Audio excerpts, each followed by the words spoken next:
Hello. आत्तापर्यंतच्या व्हिडिओमध्ये आपण फोर्स जी आहे ग्रॅव्हिटेशनल फोर्स त्याचे बेसिक गोष्टी पाहिलेल्या होत्या.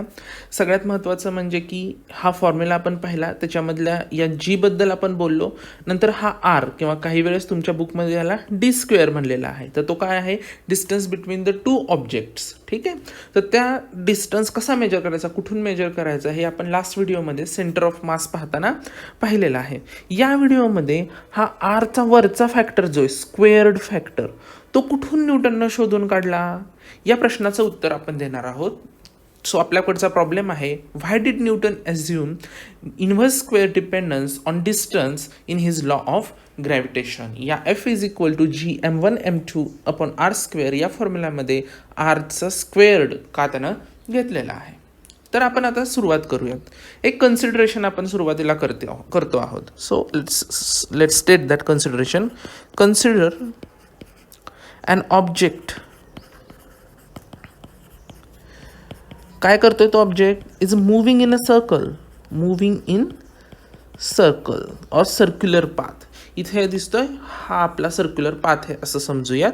इथं आपल्याकडं हा येल्लो जो आहे तो ऑब्जेक्ट आहे आणि सपोज हा असा अँटी क्लॉकवाईज डिरेक्शनमध्ये त्याची मोशन चालू आहे. अशा प्रकारे तो इकडं गोल गोल गोल फिरतो आहे. ठीक आहे. हे पहिलं आपलं ॲझम्पशन आहे, कन्सिडरेशन आहे. त्याच्यासोबतच आणखी एक म्हणतोय आपण की the speed of this object is constant. So second assumption काय? पहिलं होतं सर्क्युलर पाथमध्ये मूव्ह करतोय आणि स्पीड त्याचा कॉन्स्टंट आहे. अशा मोशनला काय म्हणतो आपण? 9th झालेलं आहे तुम्हाला, uniform circular motion. So simply मी काय म्हणू शकतो की an object is doing uniform circular motion. ठीक आहे. आता अशी मोशन कधी पॉसिबल होते, याच्यासाठी एक कंडिशन आपण या सगळ्या चॅप्टरच्या सुरुवातीलाच पाहिलेली आहे. काय कंडिशन आहे? दिस मोशन इज ओनली पॉसिबल कधी शक्य आहे? Only possible when centre seeking force म्हणजे काय? तर जी फोर्स सेंटरकडे या ऑब्जेक्टला ओढते अशी फोर्स, आणि अशा फोर्सला काय म्हणतात? That is centripetal force is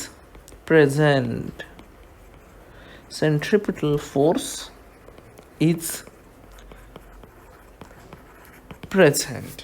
okay. So आपण काय काय पाहिलं आतापर्यंत? Object moving in a circle, the speed is constant, that is circular motion, and this motion is only possible when centripetal force is present. So आता आपल्याकडे काय आहे? Centripetal force आहे. आता या फोर्सचा मॅग्निट्यूड आपल्याला सांगायचं आहे. तर आता हा मॅग्निट्यूड कसा काढायचा, त्याची मोठी प्रोसिजर आहे. आत्ता आपण ॲझ्युम करतो आहोत किंवा म्हणतो आहोत की हे मला माहिती आहे. काय माहिती आहे? तर this force centripetal is equal to mv² upon R. Okay. याच्याबद्दल आपण नीट चर्चा करूयात. फोर्स सेंट्रिपिटल म्हणजे centripetal force has magnitude mv² upon R. तर आता हे तुम्हाला दाखवता येऊ शकतं. 2 प्रकारचे प्रूफ्स आहेत याचे. एक आहे कॅल्क्युलस. तुम्ही पुढच्या वर्षी गेला की गणिताची एक नवीन शाखा शिकणार आहात, नवीन ब्रांच आहे कॅल्क्युलस नावाची. त्याच्याबद्दल आत्तापर्यंत तुम्हाला फारसं काहीही माहिती नाही आहे. आणि दुसरं आहे त्याचं जिओमेट्रिक प्रूफ. ओके. तर याचं प्रूफ तुम्हाला बुकमध्ये नाही आहे, तुम्हाला परीक्षेमध्ये कुणी विचारणार नाही आहे. पण जर तुम्हाला इंटरेस्ट असेल तर हे जिओमेट्रिक प्रूफची मी लिंक तुम्हाला खाली डिस्क्रिप्शनमध्ये दिलेली आहे. तुमचे जे काही डिटेल सेक्शन असतो आपल्या रिव्ह्यूचा, त्याच्यामध्ये ही जिओमेट्रिक प्रूफची लिंक दिलेली आहे. तुम्ही ती पाहू शकता. एक व्हिडिओ पण आहे आणि त्याचसोबत टेक्स्ट रिडिंगचं तुम्हाला एक नोट पण मी दिलेली आहे. सो आता आपण फक्त मानून घ्यायचं आहे की force centripetal force is equal to mv² upon r. आता ह्याच्यातला m म्हणजे काय आहे? मास ऑफ द ऑब्जेक्ट आहे. v म्हणजे काय आहे? v इज द स्पीड आहे. ओके. आणि r म्हणजे काय आहे? r म्हणजे ही रेडियस आहे. Just a minute. r म्हणजे काय आहे? ही आपली रेडियस म्हणजे r आहे. स्पीड म्हणजे काय आहे?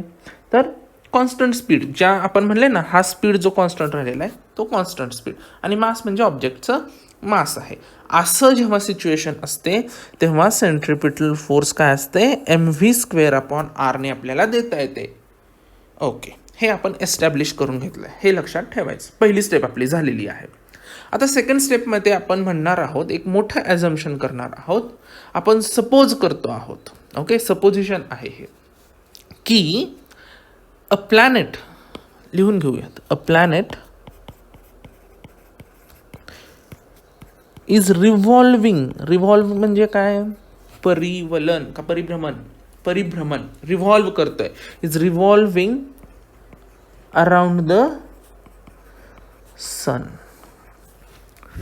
आता हे तर म्हणतात, हे होतच असतं. ॲझम्पशन काय याच्यामध्ये, ॲझम्पशन पुढं आहे इन अ सर्क्युलर पाथ. हे खूप इम्पॉर्टंट ॲझम्पशन आहे, इन सर्क्युलर पाथ. आपल्याला माहिती आहे केपलर लॉ आपल्याला काय सांगतो, केपलर लॉनुसार हा पाहिजे काय, इलिप्टिकल पाथ. पण आपण इथं ॲझ्युम करतोय, कशासाठी ॲझ्युम करतोय हे, तर for simplicity, for simplicity of explanation, for simplicity of derivation of formula. आपण ॲझ्युम करतोय it is revolving around the sun in a circular path. पण हे तुम्ही इलिप्टिकल ऑर्बिटसाठी सुद्धा हे सगळे रिझल्ट्स आपल्याला मिळवता येऊ शकतात. It is true for elliptical path also. Okay, so a planet is revolving around the sun in a circular path. ही आपली सिच्युएशन आहे. आपण याची डायग्राम काढून घेऊयात लगेच. ओके, आता हा आपला वरच्या बाजूला इकडे प्लॅनेट आहे, सर्क्युलर पाथमध्ये तो, जस्ट अ मिनिट, सर्क्युलर पाथमध्ये तो रिव्हॉल्व करतो आहे. हा सेंटरला आपला आहे सन. ओके, हा आहे आपला प्लॅनेट. आता पुढची गोष्ट काय आहे, तर यावरचा जो आपला हा फॉर्म्युला आहे, या फॉर्म्युलानुसार आपल्याला ही फोर्स लिहिता येऊ शकते. काय आहे ही force, F is equal to, येलोमध्येच लिहूयात आपण, F is equal to m. आता या प्लॅनेटचं मास आपण मानतोय, mass of planet, mass is equal to m, mass into v². So इथं आपण म्हणतोय की याचा स्पीड जो आहे, constant speed is equal to v, आणि distance between sun and the planet is r. याच्यानुसार आपल्याला पुन्हा हाच फॉर्म्युला मिळेल, F is equal to mv²/r. Okay, हे आपण आता मात्र प्लॅनेट सन सिस्टीमसाठी पाहतो आहोत. आणि एक इम्पॉर्टंट ऑब्झर्वेशन आपण, ॲझम्पशन आपण केलेलं आहे, it is revolving in a circular path. ठीक आहे, m म्हणजे काय आहे, लिहून घेऊयात आपण, m is mass, v mass कुणाचं, मास ऑफ प्लॅनेट.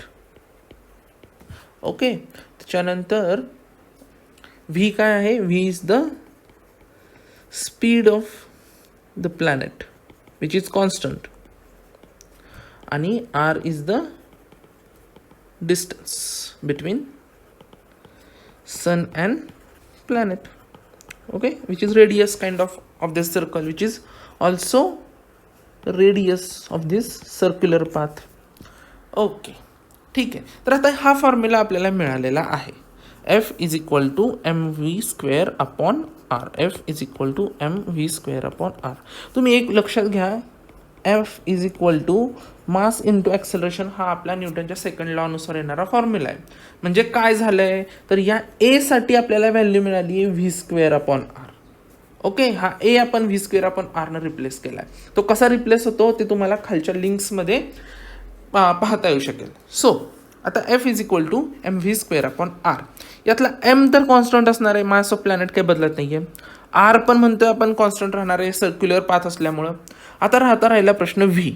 आता ह्या व्हीचे पण व्हॅल्यू कॉन्स्टंट जरी असली तरी सुद्धा आपण हा v काढू शकतो. ओके, मागच्या वर्षी आपण खूप सारे एक्झाम्पल सॉल्व्ह केलेले आहेत अशा प्रकारामध्ये, की युनिफॉर्म सर्क्युलर मोशनमध्ये असताना एखाद्या गोष्टीची स्पीड काय असू शकते काढता येतं आपल्याला. स्पीडचा फॉर्म्युला काय आहे बघूयात आपण. स्पीड म्हणजे काय आहे, we know speed is equal to it's v is equal to distance upon time. Okay, easy, हे माहिती आहे आपल्याला. सो हा स्पीड जो आहे इथं डिस्टन्स काय आहे बरं? डिस्टन्स आहे हा व्होल ह्या प्लॅनेटनं इथपासून सुरू करून पुन्हा ओरिजिनपर्यंत जो डिस्टन्स ट्रॅव्हल केला तो डिस्टन्स. ओके, आणि हा डिस्टन्स म्हणजे काय झाला? या सर्कलचा काय झाला? सर्कम्फरन्स. सो इथं काय आहे? सॉरी, डिस्टन्स काय असणार आहे? सर्कम्फरन्स ऑफ द ऑर्बिट, त्या ऑर्बिटचा सर्कम्फरन्स. आता टाईम काय असणार आहे? टाईम हा असणार आहे त्या प्लॅनेटनं इथपासून पुन्हा इथपर्यंत येण्यासाठी घेतलेला वेळ. यालाच काय म्हणतो आपण? टाईम पिरियड म्हणतो. Time period of revolution. अर्थसाठी तो किती आहे? तर 365 डेज आहे. Okay, 365 days. तसंच आपण इथं टाईम घेणार आहोत. So time period T. हा टाईम म्हणजे काय आहे? Time period capital T. आता हा फॉर्म्युला आपण व्यवस्थित लिहून घेऊया. So V is equal to circumference of the. Okay, आता हा सर्कम्फरन्स ऑफ द ऑर्बिट काय असतो? आपलं ऑर्बिट आहे सर्क्युलर. सर्कलचा सर्कम्फरन्स काय असतो? लिहून घेऊयात. Circumference of the circle, circumference of the circle is equal to 2πr. Okay, हा 2πr मी इथे घालणार. 2πr upon time period capital T न डिनोट आपण करणार आहोत. ओके, आता आपण पुन्हा जाऊयात. हा जो सबस्टिट्यूशन आहे, हे व्हीची व्हॅल्यू जी मिळालेली आहे ती आपण आता या आपल्या ओरिजिनल फॉर्म्युलामध्ये सबस्टिट्यूट करणार आहोत. याला मी सपोज नाव देतो इक्वेशन 1 आणि हा आहे आपलं equation 2. Now put the value of V in equation 1. आपला एफ आहे इज इक्वल टू एम तसाच आहे, आर तसाच राहिलेला आहे. व्हीची व्हॅल्यू काय मिळाली आपल्याला? 2πr upon T. पण व्ही आपला काय आहे? स्क्वेअर्ड आहे. सो पुढची स्टेप काय असणार आहे? F is equal to M upon R. 2π आरचा स्क्वेअर म्हणजे 4π² R square upon T square. फक्त स्क्वेअर केली मी खालच्या साईडला टर्म. ठीक आहे, मी याची अरेंजमेंट नीट करून घेतो. 4m² r square upon r T square. Okay, अशा प्रकारे मी व्यवस्थित अरेंजमेंट आता करून घेतलेली आहे. मी आता एक इम्पॉर्टंट ॲडजस्टमेंट करणार आहे. इथून पुढं तुम्हाला खूप वेळा अशा ॲडजस्टमेंट्स कराव्या लागणार आहेत. फिजिक्स असो, मॅथमॅटिक्स असो, आपण आपल्याला पाहिजे तसे फॉर्म्युले आणण्यासाठी काही ॲडजस्टमेंट्स करतो. मी आता काय करतो बघा, या होल फॉर्म्युल्याला मी आर अपॉन आरनं मल्टिप्लाय करणार आहे. आर अपॉन आरनं, याला multiply by r upon r, multiplied by r upon r. म्हणजेच काय रे? आर अपॉन आर म्हणजेच 1 आहे. म्हणजे या टोटल फॉर्म्युल्याची व्हॅल्यू बदलली का? आर अपॉन आरनं मल्टिप्लाय केलं म्हणजे थोडक्यात मी 1 मल्टिप्लाय केलं. कुठल्याही गोष्टीला 1 मल्टिप्लाय केलं तर त्याची व्हॅल्यू ओरिजिनल राहते, त्याची व्हॅल्यू बदलत नाही. ओके, सो मी हे मल्टिप्लाय केलं. आता ह्याचा मला काय फायदा? तर आपण आता आणखी ॲडजस्टमेंट पुढं ह्या सगळ्या गोष्टी करूयात, नीट लिहून घेऊयात, मग कळेल काय फायदा. 4m² हा आर आणि हा आर यांचं मल्टिप्लिकेशन होऊन आला r². हा आर आणि हा r² आणि हा आर यांचं मल्टिप्लिकेशन होऊन आला r³ अपॉन टी आहे तसा स्क्वेअर्ड. काहीतरी तुम्हाला इथं ऑब्झर्व करता येत आहे का बघा. एक महत्त्वाची टर्म आपल्याला इथं मिळालेली, मी बाजूला काढलेली आहे.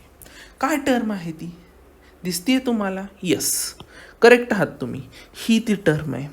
ही टर्म काय आहे, तर हा आपल्या केपलरच्या थर्ड लॉनुसार, by Kepler's third law,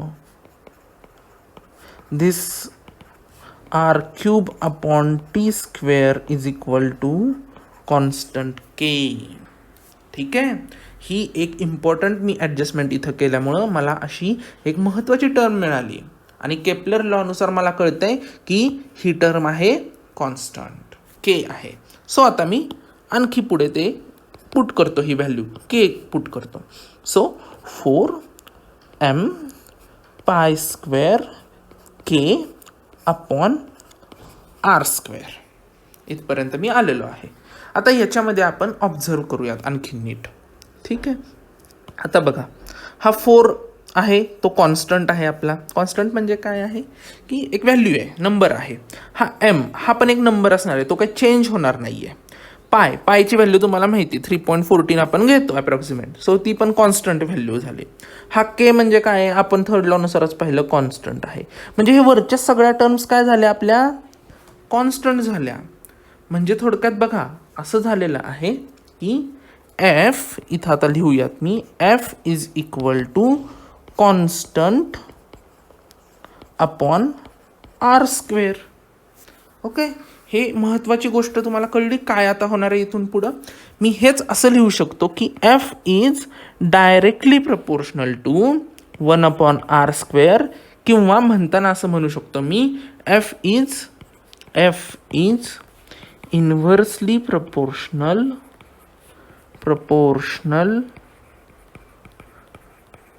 to R square. कळालं?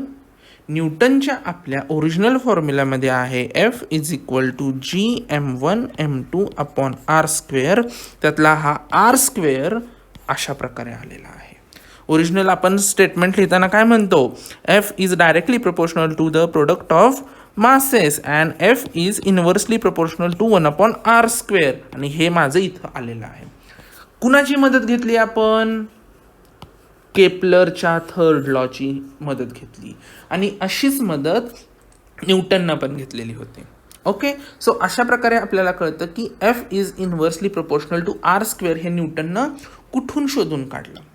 आता एक इंटरेस्टिंग गोष्ट तुम्ही याच्यामध्ये बघा, F is inversely proportional to R square याचा अर्थ काय. तर सपोज माझी आरची व्हॅल्यू मी 2 वाढवली, हे आपण मागं पण पाहिलेलं आहे. सो माझी आरची व्हॅल्यू आर बिकम्स 2r, दुप्पट झाली 2r. तर काय होईल, F is directly proportional to 1 upon 2r square. So F, just a minute, F is directly proportional to 1 upon 4r square. म्हणजे काय झालं बघा, मी व्हॅल्यू दुप्पट केली तर माझी फोर्स, ओरिजिनल माझी फोर्स कशी होती, आर स्क्वेअरला प्रपोर्शनल होती. आता ती काय झाली आहे, आता ती 1/4 ऑफ 1 अपॉन आर स्क्वेअर झाली. कळतंय, म्हणजे चौपटीनं माझी फोर्स लगेच कमी होणार आहे मी जर अंतर दुप्पट केलं तर. ठीक आहे, सो हा काय दाखवतो ही गोष्ट, तर gravitational force is a weak force. Okay, आणि मग तरी सुद्धा ग्रॅव्हिटेशनल फोर्स एवढ्या लांबच्या अंतरांवर कशी काय काम करते, त्याचं कारण असं आहे, इट वर्क्स बिकॉज